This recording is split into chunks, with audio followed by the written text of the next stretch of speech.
Now here I'm upset about the prosperity gospel because of an article in the Minneapolis Tribune about one of the big churches, 10,000 members, with the pastor having a couple of, a jet and two big condos worth $3 million in Florida and real estate everywhere, all over the place, and gets breaks from his church, so he's in trouble with the IRS, and it's just a mess, and I'm really upset about it.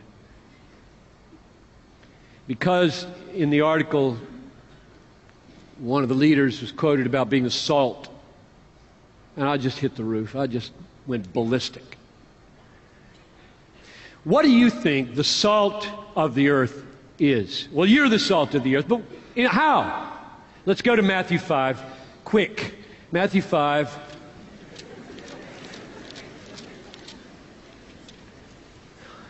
Now, I'm going to experiment with you here. This is my exegetical conviction, and you test it. I'm going to define for you the salt of the earth in terms of God is the gospel. Because I see that in this text in Matthew 5:11 to 16. Blessed are you when others revile you and persecute you and utter all kinds of evil against you falsely on my account. Rejoice and be glad, for your reward is great in heaven. Now, I believe that the reward there is Christ, God, ultimately.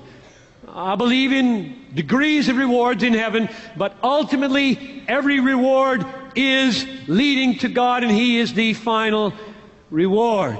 So, because we have an all-satisfying, glorious, final, high treasure called Jesus Christ or the Father in heaven, we can rejoice in the midst of persecution. Rejoice and be glad in that day, for great is your reward in heaven, for so they persecuted the prophets. You're the salt of the earth. Now, what do you think the salt is? If you just let it flow, let it flow.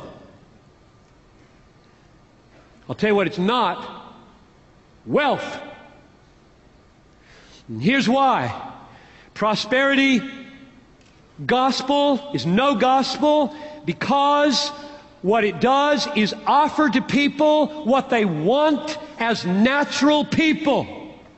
You don't have to be born again to want to be wealthy, and therefore you don't have to be converted to be saved by the prosperity gospel.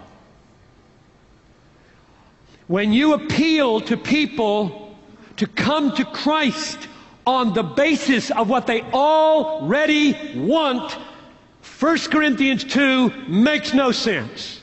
The natural man does not receive the things of the Spirit. They are foolishness to him. Therefore, if you offer to people what they do not consider foolishness in the natural man, you're not preaching the gospel. And the prosperity gospel offers to people what they desperately want as fallen people, gives it to them, and grows huge churches. And we export it to Africa and the Philippines, flying in with our jets, bilking of their money, and going back to our condos worth $3 million. It is horrific what we export as Americans. I can't believe what we tolerate in the church. So I'm on a crusade to crucify the prosperity gospel. I hate the prosperity gospel because I love the glory of God.